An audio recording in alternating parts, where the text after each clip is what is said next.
Hay días en los que despertar se siente como un acto de resistencia. Nos levantamos con el cuerpo pesado, con la mente nublada, sintiendo que llevamos el peso del mundo sobre la espalda. Cuando Kafka escribió La Metamorfosis, no nos está regalando un cuento de terror corporativo o de ciencia ficción. Nos estaba dejando un diario clínico de la transformación de Gregorio Samsa en un insecto. No es el inicio de su enfermedad, es el síntoma final de un alma que ya se había desgastado en silencio mucho antes de abrir los ojos esa mañana. Hoy vamos a recorrer esta historia página a página, no para ver cómo cambia el cuerpo de Gregorio, sino para asomarnos al abismo de su condición mental. Vamos a entender qué pasa en la psique de un hombre cuando se vuelve invisible para el mundo que él mismo sostenía.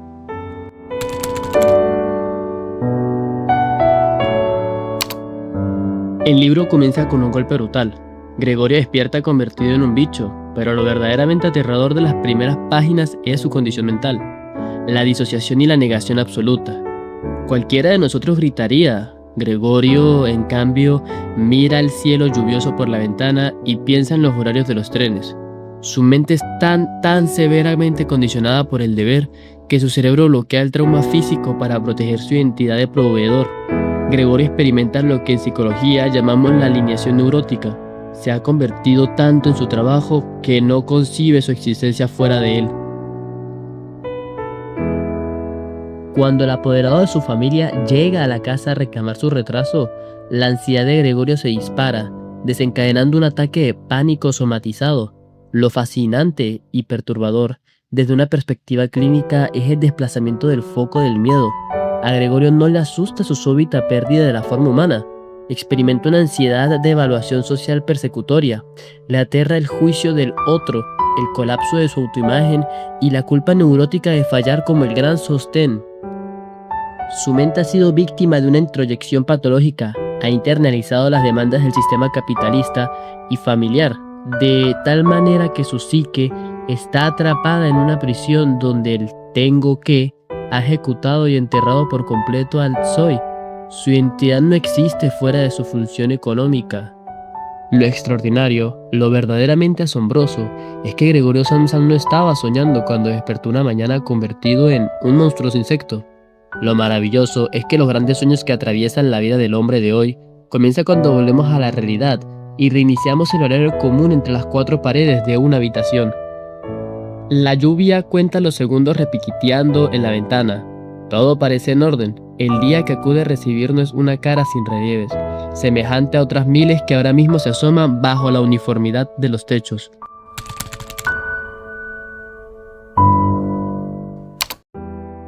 Una vez que el secreto se revela y Gregorio es recluido en su habitación por la fuerza de su propio padre, entramos en la segunda fase de su deterioro mental, la pérdida absoluta de la agencia personal y la asimilación del trauma a través de la deshumanización pasiva.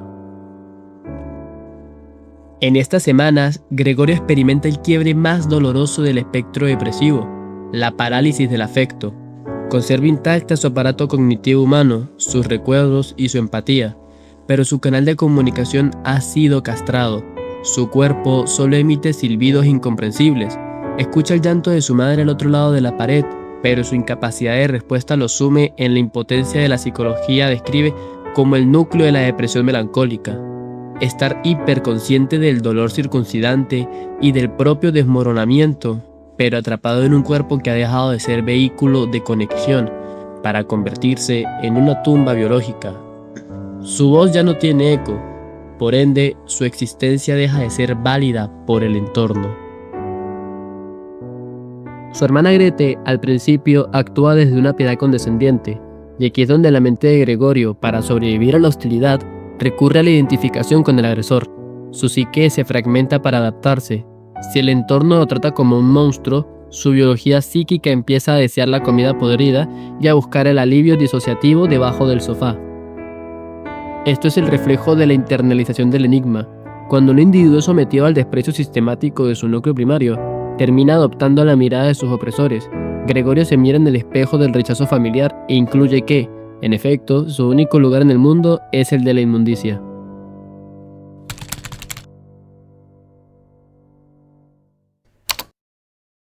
El punto de quiebre de su arquitectura psíquica ocurre cuando su madre y su hermana deciden vaciar su habitación, bajo la fachada de una intención terapéutica, darle espacio para trepar. Lo que ejecutan es una aniquilación simbólica, al despojarlo de sus muebles, sus cartas y su escritorio. Están borrando los anclajes mnemónicos y objetales de su humanidad. No le están ordenando el cuarto, están desmantelando los restos de su ego. Es un entierro psicológico en vida. En ese instante de despojo, la mente de Gregorio experimenta un brote de resistencia desesperada, un último mecanismo de defensa existencial. Al pegar su cuerpo herido al cuadro de la mujer con los pieles, Gregorio se aferra al último vestigio de su deseo, de su pulsión estética y sexual humana. Es un grito ahogado contra la psicosis. Si me quitan esto, olvido por completo quién fui. Es la resistencia del yo frente al vacío del absoluto. La respuesta del sistema familiar ante este intento de autonomía es el castigo violento. El padre lo persigue y lo bombardea con manzanas, incrustándole una de ellas en la coraza hasta que se pudre. Esta herida trasciende lo físico, es la materialización del rechazo paterno primordial. Representa el trauma no procesado de la castración psicológica. A partir de ese ataque, el instinto de autoconservación de Gregorio se apega por completo, dando paso a una anorexia nerviosa de etiología afectiva. Su mente desconecta el impulso biológico del hambre porque la verdadera carencia es de carácter vincular y de reconocimiento. Ante la certeza de que el amor del padre se ha transformado en asco, el cuerpo de Gregorio decide iniciar su propia huelga existencial.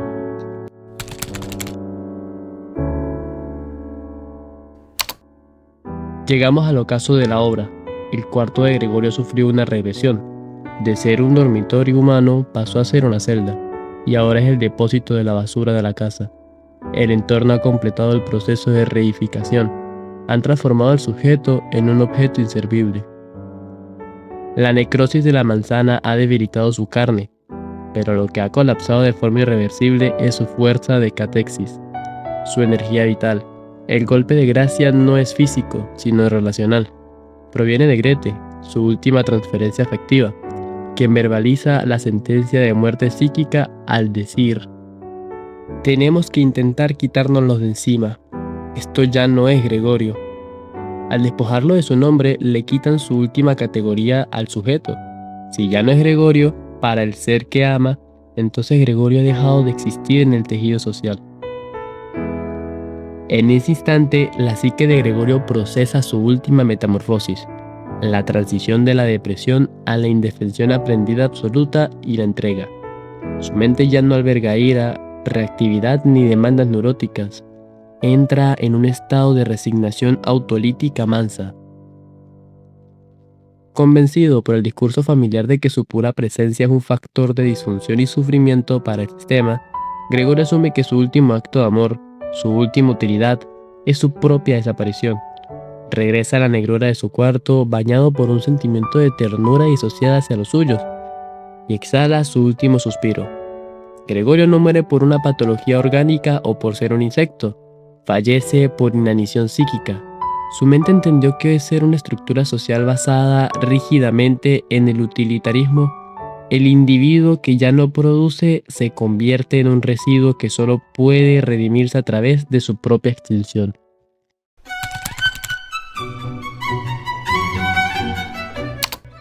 El epílogo de Kafka es de un realismo psicológico descarnado.